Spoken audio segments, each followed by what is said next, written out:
Bravo à tous.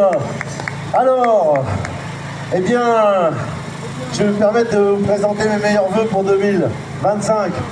Des vœux de combat, bien évidemment, des vœux de courage. 2025, tous les dangers sont présents, mais tous les possibles peuvent se révéler également à nous. C'est très important et il faut être fondamentalement positif. Alors les vœux, vous les avez entendus, et puis notamment dans le métro. Je les ai beaucoup entendus depuis 2 jours. C'était qu'avant, à chaque station.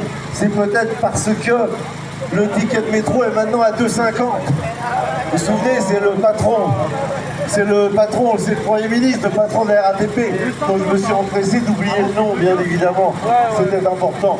Alors, ici nous sommes réunis. L'ambassade de Roumanie, une de ses extensions, elle est juste là, à l'aplomb ici, juste à gauche, les drapeaux roumains. Et bien évidemment, c'est une horreur totale. C'est le bouclier de la démocratie à la Kaiserin. Kaiserin qui n'a pas oublié le projet allemand qui date de 80 années maintenant passées, projet allemand de faire une Europe allemande.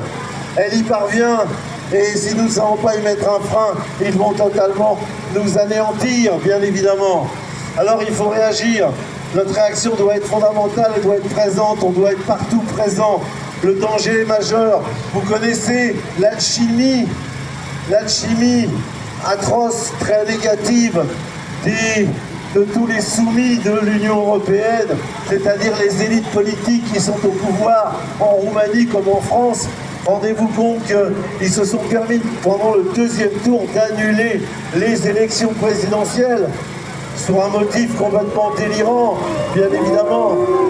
Alors, ce bouclier européen, c'est le coup de gourdin, de l'Union européenne. C'est ce qui vous faisait dire il y a un certain temps, rappelez-vous cette histoire qu'on nous racontait, c'est-à-dire qu'ils étaient venus chercher les voisins, j'avais rien dit, ils étaient venus chercher ensuite des gens de plus en plus proches, et à la fin, ils sont venus me chercher et personne n'a rien dit. Eh bien là, c'est la même chose, mais au niveau des pays. La Roumanie, elle n'a pas choisi d'être là où elle est, et elle n'a pas choisi non plus son histoire, son temps, et sa destinée dans l'histoire.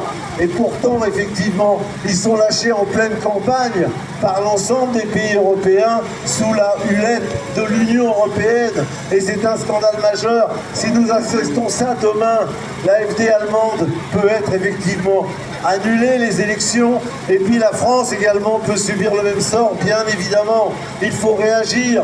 Vous êtes présents, bravo à vous.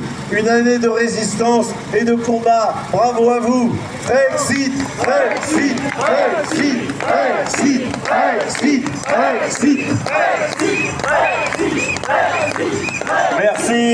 Merci à Dominique Bourse-Provence qu'on peut applaudir très fort.